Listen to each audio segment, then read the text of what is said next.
नमस्कार दोस्तों, आप देख रहे हैं सत्याग्रह न्यूज। बसंत पंचमी का मौका है और ये मौका है विद्या की देवी मां सरस्वती को प्रसन्न कर उनका आशीर्वाद पाने का। बसंत पंचमी के दिन मां सरस्वती की आराधना की जाती है। स्कूल, कॉलेज और तमाम शिक्षण संस्थान में बसंत पंचमी के मौके पर मां सरस्वती की पूजा की जाती है। कई सारे विद्यार्थी अपने घर पर भी मां सरस्वती की पूजा करते हैं।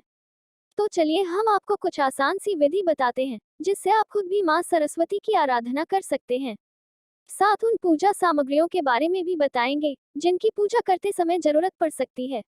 सबसे पहले मां सरस्वती के पूजन के लिए हम पूजा की थाली सजा लेते हैं जो पूजा करते समय काम आएगी। इस थाली में ऐसी कोई खास सामग्री नहीं रखी जाएगी जो मुश्किल से मिले। ऐसे भी कहा जाता है, जितनी शांति हो उतनी ही भक्ति करनी चाहिए। तो चलिए सबसे पहले जो भोग लगाएंगे उसे थाली में रखते हैं। भोग लगाने के लिए बैर को रखते हैं। यह मां सरस्वती को जरूर चढ़ाया जाता है। इसके बाद हम शकरकंद को रखेंगे। इस मौसम में दोनों ही फल आसानी से आपको मिल जाएंगे। इसके अलावा आप अपने मन अनुसार कोई और भी फल रख सकते हैं। मां सरस्वती को पीले रंग की मिठाई और सफेद रंग की मिठाई बहुत पसंद है। इसके बाद सबसे जरूरी चीज पंचामृत को थाली में रखें। पंचमेवा और गुड़ भी थाली में रख लें। बताशे भी मां सरस्वती को बहुत पसंद है। पान के पत्ते, कसेली, लौंग, इलायची। इसके बाद हम मां का श्रृंगार रखेंगे।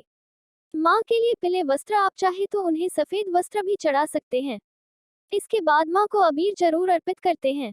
चंदन, हल्दी, अक्षत, कपूर, धूपबत्ती और घी का दिया। इसके साथ ही सफेद फूल थाली में रख लें। मां को सफेद या पीले फूल जरूर चढ़ाएं। मां की पूजा के लिए हमारी पूजा की थाली तैयार हो चुकी है। अब आपको सबसे आसान सी विधि बताते हैं कि आप कैसे मां सरस्वती की पूजा कर सकते हैं। खासकर वैसे विद्यार्थी जो घर पर ही मां सरस्वती की पूजा करना चाहते हैं। विद्यार्थियों के लिए पूजा करने की सबसे अच्छी जगह होती है उनका पढ़ाई करने वाला कमरा। तो सबसे पहले विद्यार्थी अपने स्टडी टेबल पर एक लाल रंग का आसान बिछा लें। आसान के ऊपर मां सरस्वती की तस्वीर रखें। साथ ही पढ़ाई से संबंधित पुस्तकें और कॉपी बगल में रख सकते हैं। अब इसके बाद हम मां को श्रृंगार अर्पित करेंगे। इसके बाद हम मां को कुमकुम लगाएंगे और पुस्तकें और कॉपी को भी कुमकुम लगाएंगे। फिर अक्षत अर्पित करेंगे। उसके बाद मां को हल्दी का टिका करेंगे। पुस्तकों और कॉपी पर भी हल्दी का टिका लगाएंगे। अब पान के पत्ते को माता के पास रखेंगे। फिर भोग लगाने के लिए जो भी प्रसाद है उसे इसी पान के पत्ते के ऊपर रखेंगे। इसके बाद मां को फूल अर्पित करेंगे। ठीक उसी तरह अपने पुस्तक को भी भोग अर्पित करेंगे। पंचामृत को हम पान के पत्ते के ऊपर अर्पित करेंगे। अब हम मां के आगे घी के दीपक जलाएंगे। फिर दीपक जलाते हुए मां के सामने दीपक को घुमाएंगे। इसके बाद हम धूप जलाएंगे। धूप जलाने के बाद भी उसे मां को दिखाएंगे। इसके बाद मां के आगे हाथ जोड़कर अपने उज्जवल भविष्य की कामना करेंगे।